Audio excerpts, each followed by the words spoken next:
Inilah kumpulan kisah Umar bin Khattab yang sangat menginspirasi dan luar biasa. Perlu diketahui, Umar bin Khattab adalah khalifah kedua umat Islam setelah Abu Bakar As-Siddiq. Ia berkuasa pada tahun 634–644 Masehi. Umar juga merupakan salah satu sahabat utama Nabi Muhammad dan juga merupakan ayah dari Hafsah, yaitu istri Nabi Muhammad. Dahulu, Umar termasuk salah satu pemimpin yang hebat dan menjadi suri teladan bagi umat. Bahkan, dalam beberapa hadis menyebutkan dirinya sebagai sahabat Nabi paling utama setelah Abu Bakar. Dia diberikan julukan oleh Nabi Muhammad yaitu Al-Faruq, yang berarti orang yang bisa memisahkan antara kebenaran dan kebatilan. Pada masa kepemimpinannya, kekhalifahan menjadi salah satu kekuatan besar bagi umat Islam dan di wilayah Timur Tengah, di mana Khalifah Umar berhasil mengambil alih kepemimpinan 2/3 dari wilayah Kekaisaran Romawi Timur. Perluasan wilayah ini juga diikuti dengan berbagai macam pembaharuan dalam bidang pemerintahan dan politik. Contohnya, departemen khusus dibentuk sebagai tempat masyarakat dapat mengadu mengenai para pejabat dan negara. Pembentukan Baitul Mal juga menjadi salah satu pembaharuan Umar dalam bidang ekonomi. Segala capaiannya itulah yang lantas menjadikan Umar sebagai salah satu khalifah paling berpengaruh sepanjang sejarah. Berikut 6 kisah Umar bin Khattab yang sangat luar biasa. Kisah yang pertama, yaitu keadilan untuk rakyat walaupun beragama Yahudi. Selaku gubernur, dahulu Amr bin Aish ingin membangun masjid di depan istananya yang megah. Namun, di depan istananya itu ada gubuk reot milik seorang Yahudi.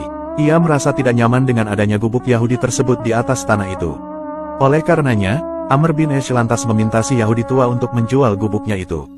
Namun, si Yahudi menolaknya meski diiming-imingi harga 5 kali lipat lebih mahal. Namun, Amr bin Aish tetap memaksa merobohkannya. Si Yahudi pemilik tanah dan gubuk reot tersebut tidak bisa berbuat banyak atas kebijakan sang gubernur. Ia hanya bisa menangis dan terus menangis. Si Yahudi itu lalu mengadukan kezaliman itu kepada Khalifah Umar di Madinah. Orang Yahudi ini ingin menuntut keadilan kepada Khalifah Umar karena rumah gubuknya dirobohkan gubernur Mesir yang bernama Amr bin Aish.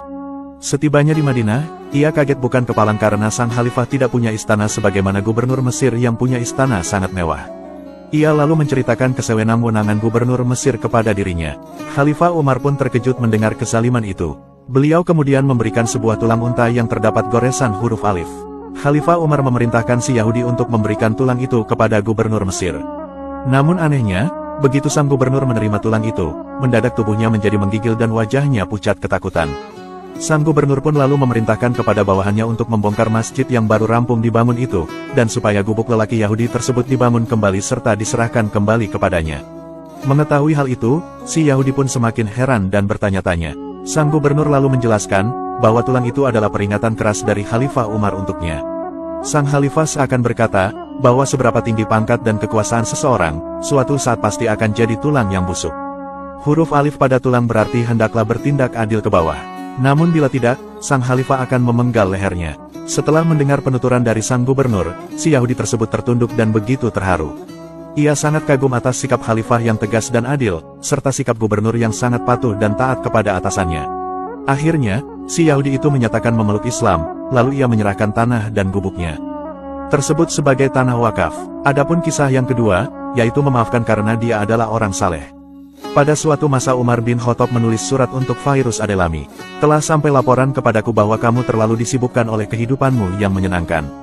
Apabila suratku ini sampai kepadamu, maka datanglah menghadapku lalu berperanglah di jalan Allah.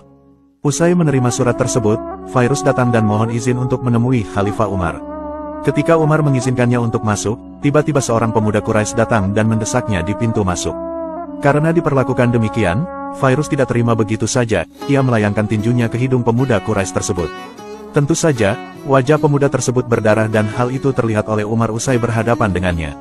Mengetahui kezaliman itu, Khalifah Umar lalu memberlakukan hukum Qisas kepada Fairuz. Namun sebelum pemuda Quraisy mengkisos Fairuz, Khalifah Umar memberitahu pemuda itu bahwa dahulu Nabi pernah berkata bahwa Aswad Al-Ansi yaitu seorang Nabi palsu akan terbunuh, dan pembunuhnya adalah Fairuz ini. Khalifah Umar lalu menawarkan apakah pemuda itu mau melanjut Qisas. Pemuda itu lalu mengatakan, bahwa ia sudah memaafkan Fairuz setelah Khalifah Umar menyampaikan sabda Nabi Muhammad itu. Mendengar kebaikan pemuda itu, Fairuz lalu berkata Khalifah Umar, "Wahai Khalifah, aku mohon agar engkau menjadi saksi bahwa pedang, kuda, dan 30.000 dari uangku akan aku berikan kepadanya sebagai hibah." Adapun kisah yang ketiga, yaitu cambukan untuk putra bangsawan. Pada suatu hari di saat Umar bin Khattab sedang duduk, tiba-tiba ia didatangi oleh seorang lelaki dari Mesir yang ingin mencari perlindungan. Di mana, Saat lelaki itu ikut lomba pacu kuda dan berhasil menyalip kuda milik putra gubernur Mesir, ia malah dicambuk dengan cemeti sambil berkata sombong bahwa dirinya putra bangsawan. Bahkan, ia sempat dipenjarakan oleh gubernur Mesir. Mendengar keluhan pemuda itu, Khalifah Umar lalu menghukum anak gubernur Mesir yang sombong itu. Saat sang gubernur yaitu Amr bin Ash dan putranya selesai mengerjakan ibadah haji pada tahun itu, mereka lalu dipanggil oleh Khalifah Umar. Lalu, pemuda Mesir itu diminta untuk berdiri dan dipersilahkan mencambuk anak gubernur Mesir yang zalim sombong itu. Pemuda Mesir itu pun terus mencambuk putra gubernur tersebut hingga orang-orang yang hadir merasa bahwa keadilan telah ditegakkan dengan hukuman itu. Kemudian, Khalifah Umar berkata kepada gubernur Amr bin Ash, "Sejak kapan engkau memperbudak manusia, sedangkan mereka dilahirkan oleh ibu mereka dalam keadaan merdeka?" Adapun kisah yang keempat, yaitu mencuri karena kelaparan. Di dalam sebuah sidang peradilan, Umar bin Khattab dihadapkan dengan dua orang pelayan yang masih kecil. Mereka dituduh melakukan pencurian seekor unta milik seorang laki-laki dari Bani Musainah. Para pelayan cilik tersebut terlihat sangat kurus dan mukanya juga pucat. Tampak sekali penyesalan dan kekhawatiran terbayang dari wajah-wajah lusuh mereka, mengingat hukuman pencurian dalam Islam sangat berat yaitu potong tangan. Padahal, tangan adalah modal utama dalam mencari penghidupan. Ternyata setelah ditanya Khalifah Umar, pelayan kecil itu mengatakan bahwa mereka terpaksa mencuri karena sangat kelaparan. Umar terdiam sejenak, lalu mencari siapa majikan pelayan kecil ini. Ternyata majikan mereka adalah Hatib bin Abi Balta'ah. Selanjutnya, Umar meminta agar Hatib dibawa ke persidangan. Khalifah Umar lalu menghukum majikan itu karena tega mempekerjakan orang namun ditelantarkan sampai kelaparan dan mencuri. Hatib pun hanya menunduk. Selanjutnya, Umar mengeluarkan keputusan yang sangat bijaksana. Khalifah Umar lalu menebus unta yang dicuri itu 2 kali lipat dari harga semestinya. Khalifah juga menasihati pelayan kecil itu agar tidak mengulangi perbuatan buruknya lagi. Mendengar keputusan vonis tersebut, tentu saja para pelayan sangat senang dan menarik napas lega.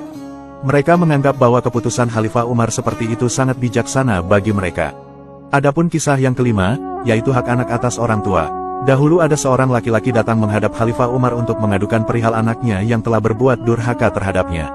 Menanggapi pengaduannya itu, Umar lalu mendatangkan anaknya dan memberitahukan kepadanya bahwa dia telah mendurhakai ayahnya, dan ia melupakan hak-haknya terhadap ayahnya itu. Namun, si anak lantas berkata kepada Khalifah Umar, "Wahai Amirul Mukminin, bukankah sebagai anak pun kami mempunyai hak-hak atas ayahnya?" "Ya, tentu," jawab Khalifah Umar. "Apakah hak-hak itu, wahai Amirul Mukminin?" susul sang anak. Khalifah Umar menjawab, "Memilihkan siapa ibunya, memberikan nama yang baik, dan mengajarkan Al-Quran kepadanya."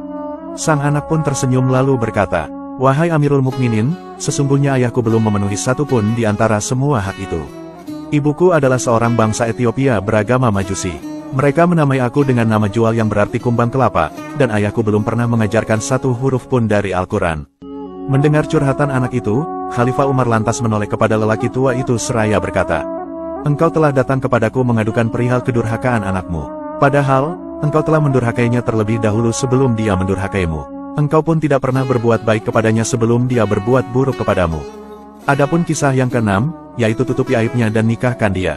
Pada suatu hari, ada seorang laki-laki menghadap Khalifah Umar seraya berkata, "Wahai Amirul Mukminin, aku mempunyai seorang anak perempuan.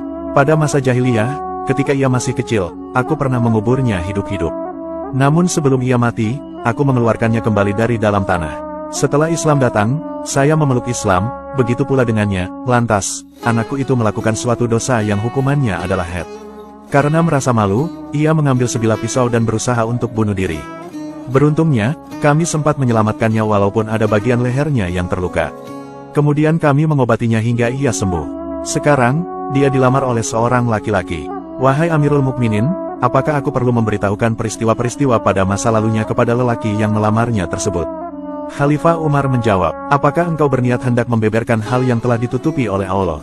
Demi Allah, kalau engkau sampai memberitahu laki-laki itu tentang keadaan buruk anak perempuanmu pada masa lalu itu, engkau sendiri akan kujadikan contoh buruk bagi seluruh penduduk.